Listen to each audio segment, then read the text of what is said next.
반야심경은 불교의 핵심 사상인 깨달음에 대해서 가장 잘 설명되어 있는 경전입니다. 260자의 짧은 글로 되어 있지만 그 내용이 어렵고 심오해서 불교 전체의 흐름을 알아야 이해할 수 있습니다. 좀 더 쉽고 재미있게 설명드리기 위해서 손오공 일행의 여행에 비유해서 설명드리도록 할게요. 서유기는 손오공 일행이 당나라에서 서역인도 땅으로 깨달음의 경전을 구하러 가는 이야기입니다. 저팔계는 아무 생각 없이 먹기만 하는 개구리로 비유되어 가장 아래 단계입니다. 사오정은 세상을 바라보지만 나는 누구인가? 를 생각하는 자아가 없는 댕댕이로 비유되며 저팔계보다는 똑똑하고 손오공보다는 어리석습니다. 손오공은 저팔계나 사오정처럼 본능에 따라 살기도 하지만 내가 누구인지 아는 자아가 생기면서 깨달음을 얻고 싶어하는 인간인 나 자신을 뜻합니다. 삼장법사는 깨달음을 얻은 미래의 나의 모습인 보살을 상징합니다.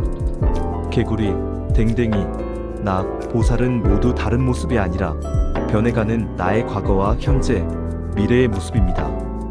여기서 실제로 손오공은 등장하지 않지만 손오공으로 상징되는 내가 개구리에서 댕댕이를 거쳐서 어떻게 깨달음을 얻는 보살이 되는지 함께 따라와 보시면 재미있는 여행이 될 것입니다. 저는 주로 서양 철학과 불교 철학에 대한 영상을 만드는 메디칸트라는 유튜브를 운영하고 있으며 카카오에서 운영하는 플랫폼인 브런치 스토리에서도 주니스라는 작가로 인문학 관련 글을 쓰고 있습니다. 불교의 교리를 한마디로 이야기하면 공사상이고 공사상이란 깨달음을 뜻합니다. 불교의 공사상은 세 가지로 나눌 수 있으며 초기 불교의 공사상은 불의 원리, 후기 불교의 공사상은 물의 원리, 그리고 반야심경으로 대표되는 중기 불교의 공사상은 높은 차원으로의 이동에 관한 이야기입니다. 반야심경은 중기 불교 높은 차원으로의 강을 건너는 깨달음의 완성을 뜻하며 마하반야바라밀 다심경의 줄임말입니다. 마하반야란 큰 지혜를 뜻하며 바라밀 다심경은 깨달음의 완성 혹은 차원의 강을 건너는 깊은 경전이라는 말입니다. 차원의 강을 건넌다는 말을 예를 들어서 설명해 볼게요. 1차원은 직선, 2차원은 평면, 3차원은 상하좌우가 있는 입체입니다. 우리는 입체적인 3차원 공간에 살고 있고 과거에서 현재 미래로 직선으로 흐르는 1차원 시간의 세계에 살고 있습니다. 만약 우리가 2차원 평면에 살고 있다면 3차원 입체의 세상을 이해할 수는 있지만 경험할 수는 없습니다. 2차원 평면에 사과가 떨어져서 지나간다면 2차원에 사는 사람들은 떨어지는 사과의 단면만 보고 전체적인 사과를 설명하기는 어렵습니다. 깨달음 공사상이란 이런 고차원의 사과를 이해하는 것과 같습니다. 깨달음을 얻지 못한 사람은 사과의 꼭지나 씨앗, 껍데기만을 보거나 사과를 감이나 배라고 착각하지만 깨달음을 얻은 사람은 사과를 입체적으로 보고 설명할 수 있게 됩니다. 반야심경을 이해하기 전에 세 가지 주요 개념을 알아두는 것이 좋습니다. 이 개념은 뒤에서도 계속 반복적으로 설명드리도록 할게요. 첫 번째, 동물은 몸과 마음을 가지고 있고 마음은 생각과 감정으로 이루어져 있습니다. 두 번째, 진리의 세계는 물방울과 바다로 되어 있고 물방울은 현실 세계이고 바다는 고차원 깨달음 공의 세계를 뜻합니다. 세 번째, 진리란 물과 불의 원리로 설명될 수 있고 초기 불교는 불의 원리, 후기 불교는 물의 원리로 설명될 수 있습니다. 전체적인 불교에 대한 이해를 돕기 위해서 깨달음을 얻기 위해서 떠나는 손오공 일행에 비유해서 이야기해 볼게요. 개구리는 저팔계이고 댕댕이는 사오정으로 깨달음을 얻지 못한 나의 과거 모습들입니다. 손오공은 깨달음을 얻기 위해 노력하는 현재 나의 모습이고 나의 최종 목표는 깨달음을 얻은 보살인 삼장법사가 되는 것입니다. 보살이란 보디사트바, 보리살타, 상구보리 하와 중생한다는 뜻으로 위로는 보리심인 깨달음을 얻어서 열반에 들었지만 다시 세상에 내려와서 중생을 구제하는 존재입니다.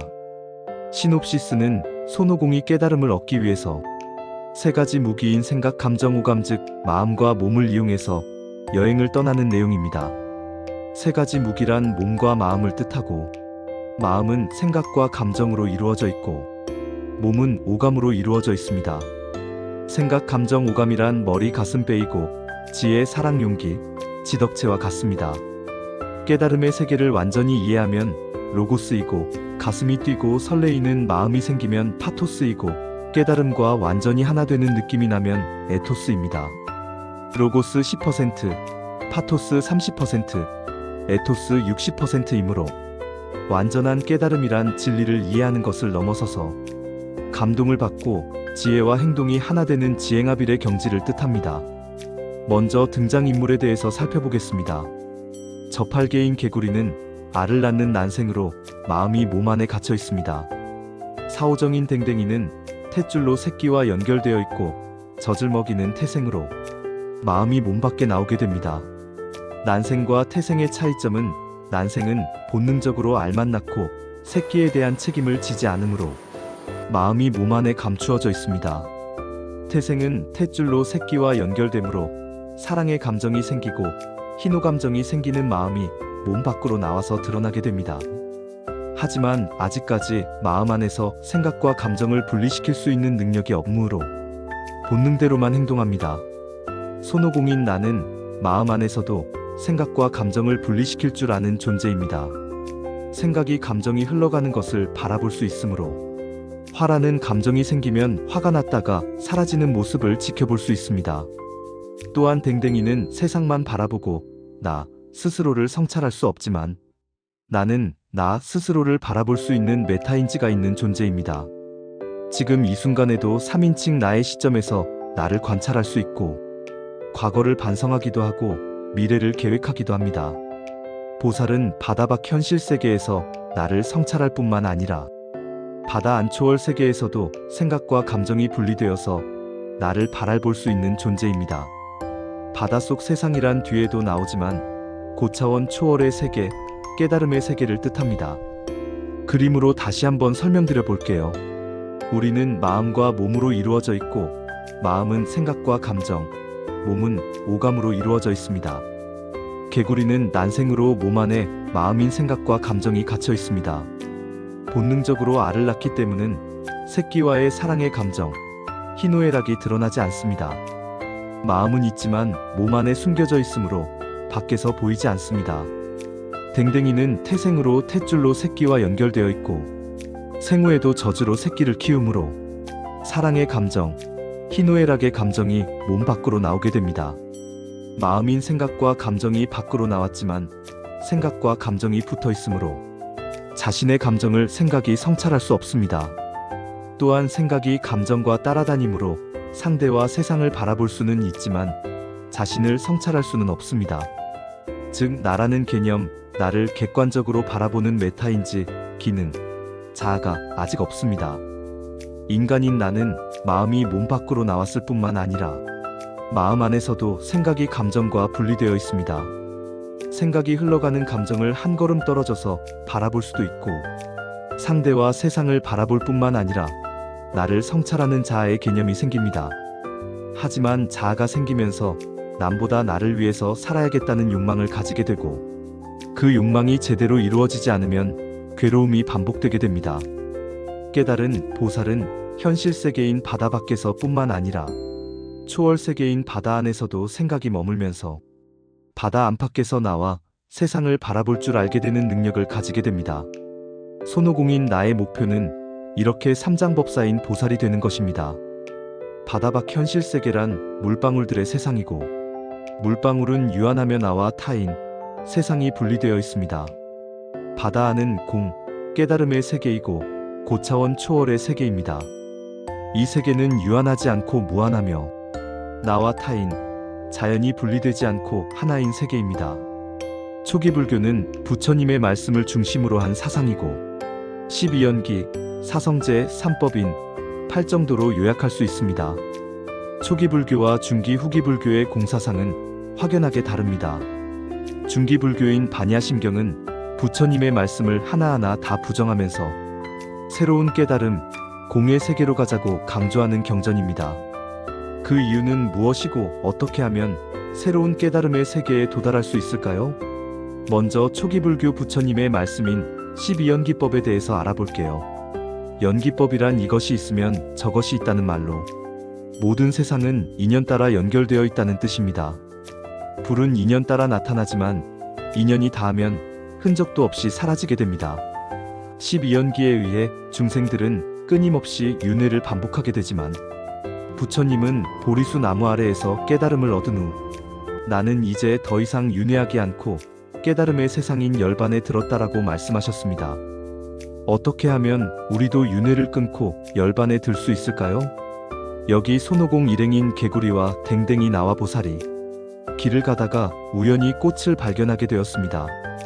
무명 아무 생각 없이 길을 걷다가 꽃을 발견하고 알아차리게 됩니다. 명색, 꽃의 모양과 이름을 알게 됩니다. 개구리와 댕댕이도 꽃이라는 이름이 아니더라도 이것은 먹을 것인지 나에게 해로운 것인지 구별하는 그들만의 이름을 기억해둡니다. 육철한 우리의 감각기관인 눈, 귀, 코, 잇몸 그리고 생각을 뜻합니다. 한자로는 안이비설신이라고 합니다. 총 6가지 감각기관으로 꽃과 접촉하게 되고 자연스럽게 느낌이 올라옵니다. 여기까지는 손오공 4명의 일행이 동일하지만 8번 애작용에서 각자의 운명이 갈리게 됩니다.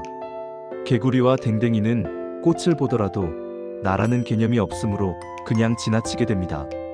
손오공인 나는 이 꽃을 꺾어서 나와 내 가족을 위해서 집에 가져가야겠다는 나 중심의 마음이 생기게 됩니다. 이때 8번의 작용은 생각과 감정을 분리시키는 작용을 뜻합니다.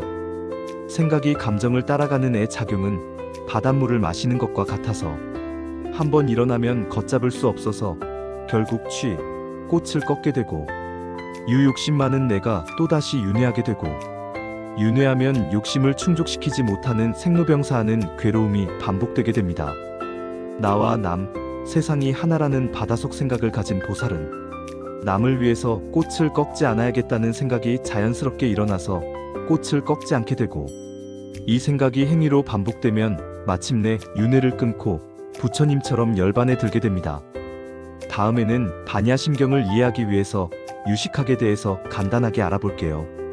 유식학이란 만법 유식, 모든 세상은 알아차림이라는 식작용으로 이루어져 있다는 뜻입니다. 가장 아래 오식은 개구리의 세상입니다. 눈, 귀, 코, 잇몸, 안이비설신이 몸으로 세상을 느끼고 있지만 마음인 위는 과로속 몸 안에 갇혀 있습니다. 그 위 육식은 댕댕이의 세상으로 마음이 몸 밖으로 나와서 6가지 감각이 나타납니다.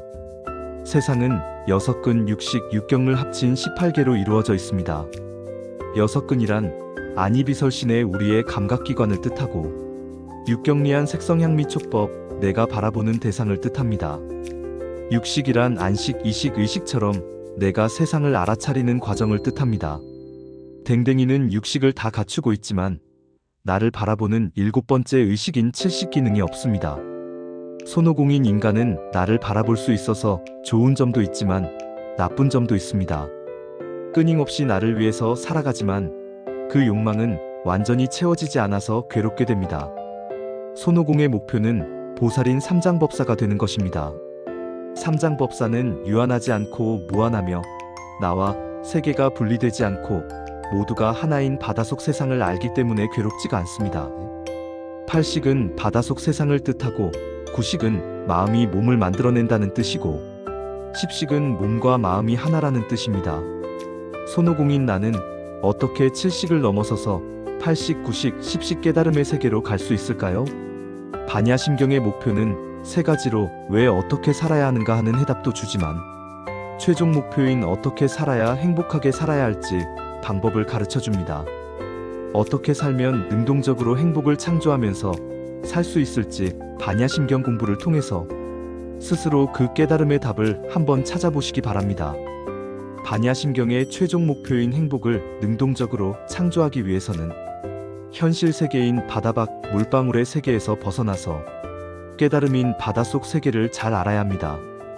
반야심경을 이해하고 능동적으로 행복을 창조하기 위해서는 3가지 단계가 필요합니다. 첫 번째는 바다 밖에서 생각과 감정을 분리해서 나와 세상을 바라보기. 두 번째는 바다 안에서 나와 세상을 바라보기. 세 번째는 바다 안팎에서 동시에 살아가면서 능동적으로 행복을 창조해 나가는 것입니다. 중기불교인 반야심경 깨달음 공사상을 이해하기 위해 초기 불교와 후기 불교의 사상을 잠깐 비교해 보도록 할게요. 초기 불교인 불의 사상은 불처럼 인연 따라 나타났다가 인연 따라 사라진다는 뜻입니다. 후기 불교인 물의 사상은 세상은 물, 얼음, 수증기로 끊임없이 변해가지만 그 속성인 H2O는 변하지 않고 간직하고 있다는 뜻입니다. 후기 불교는 우리의 영혼은 죽어서 천국에 간다는 기독교 사상과 유사합니다. 초기 불교는 부처님의 말씀으로 12연기법 사성제 3법인 8정도로 나뉘어지고 중기 불교는 반야심경가 대표적이고 초기 불교와는 달리 차원의 세계를 뛰어넘는 철학적 내용을 담고 있으며 후기 불교는 기독교와 비슷한 사랑과 자비심을 강조한 사상입니다. 반야심경이 왜 초기 불교의 공사상과 다른 새로운 공사상을 만들었는지 알기 위해서는 먼저 초기 불교의 사상에 대해서 알아보도록 할게요. 12연기법은 앞에서 설명한 내용과 동일합니다. 무명이라는 어리석음에서 시작해서 중간에 애작용을 끊지 못하면 생로병사를 끊임없이 반복하는 윤회 속에서 살게 되므로 괴롭게 됩니다. 애작용을 끊는 연습을 반복하면 부처님처럼 더 이상 윤회하지 않고 열반에 든다는 사상입니다. 사성제란 성스러운 4가지 진리를 뜻하며 고성제, 인생이란 나의 욕심을 완전히 충족시키지 못함으로 괴롭다. 집성제, 괴로움은 원인은 변해가는 나의 몸과 마음에 집착하기 때문이다. 멸성제, 나에 대한 집착을 끊으면 열반에 들 수 있다. 도성제의 열반에 들기 위해서는 정견, 정사유 등 올바른 생각과 행동 8가지를 해야 하는데 그 중에서 올바른 명상인 정정을 통해 깨달음을 얻는 것이 가장 중요하다. 삼법인 혹은 사법인은 부처님께서 도장으로 찍어두어서 변하지 않는 원리로 재행무상, 마음은 무상하게 흘러간다. 재법무화, 몸도 끊임없이 변해간다. 일체계고, 변해가는 나의 몸과 마음에 집착하면 괴롭니다. 열반적정, 이러한 집착을 끊으면 더 이상 윤회하지 않고 열반에 들 수 있다라는 사상입니다. 다음에는 반야심경과 밀접한 관련이 있는 유식학에 대해서 알아볼게요. 만법유식이란 앞에 설명드렸듯이 세상 만물은 식작용, 알아차리는 작용으로 이루어져 있다는 뜻입니다. 오식은 몸 안에 마음에 갇혀있는 개구리, 육식은 몸 밖으로 마음이 나왔지만 마음 안에서 생각과 감정을 분리시키지 못하는 댕댕이, 칠식은 생각과 감정을 분리시키는 인간인 나, 팔식, 구식, 십식은 나와 세상이 하나로 이루어져 있는 바닷속 세상을 알고 있는 보살을 뜻합니다. 이제 반야심경이 어떻게 초기 불교의 공사상을 부정하고 새로운 깨달음의 세계를 설명하는지 알아볼게요. 반야심경의 주인공은 부처님이 아니라 관자재 보살입니다. 대화를 나누는 상대도 부처님의 10대 제자가 아닌 새로운 제자 사리자가 등장하게 됩니다. 관자재 보살은 관세음 보살을 뜻합니다. 관세음 보살은 이미 열반에 들었지만 천안천수, 1000개의 눈과 1000개의 손을 가지고 있어서 현실 세계로 다시 내려와서 괴로워하는 사람이 있으면 언제든지 달려가는 천사 같은 존재입니다. 이러한 관자재 보살이 행심바라밀다시 지혜의 강을 건너는 공부를 할 때 조견 오운계공, 오운이란 몸과 마음을 뜻합니다. 몸과 마음이 모두 공한 것, 즉 깨달음 속에서 일어난 것임을 알고 도일체고액, 모든 괴로움에서 벗어나게 됩니다. 제자인 사리자를 부르면서 가르쳐줍니다. 우리 몸과 마음은 색수상행식 5가지 다발인 오운으로 되어 있습니다. 색이란 몸을 뜻하고 수는 감정, 상행식은 생각을 뜻합니다. 상은 판단, 행은 행동, 식은 알아차리는 작용입니다. 색불이공 공불이색, 색즉 시공 공증 시색, 색은 공과 같으며 공도 색과 같습니다. 즉 바다 밖 몸이라는 존재는 바다 안에서 나왔고 바다로 다시 돌아가므로 바다 안팎은 같은 것입니다. 수상행식 역부여시, 생각과 감정이라는 마음도 바다에서 나왔고 바다로 돌아갑니다. 사라자, 시제법 공상, 사리자를 다시 부르며 공이라는 깨달음, 즉 바다의 세상이란 불생불멸, 태어나지도 않고 죽지도 않는 무한하고 영원한 것이며 불구부정, 허공에 물을 뿌리듯이 더럽혀지지도 깨끗해지지도 않는 자리이며 부중불감, 무한함으로 늘어나거나 줄어들지도 않는 것입니다. 여기까지는 초기 불교를 부정하지는 않지만 지금부터는 초기 불교 부처님의 말씀을 모두 부정합니다. 부정한다는 말보다는 초기 불교와는 또 다른 깨달음인 공사상이 있다는 표현이 적적할 것 같습니다. 먼저 도장으로 찍은 사법인 몸과 마음은 색수상행식 오온으로 이루어져 있고, 몸과 마음에 집착하면 괴롭고 집착을 끊으면 열반에 든다는 부처님의 사법인을 부정합니다.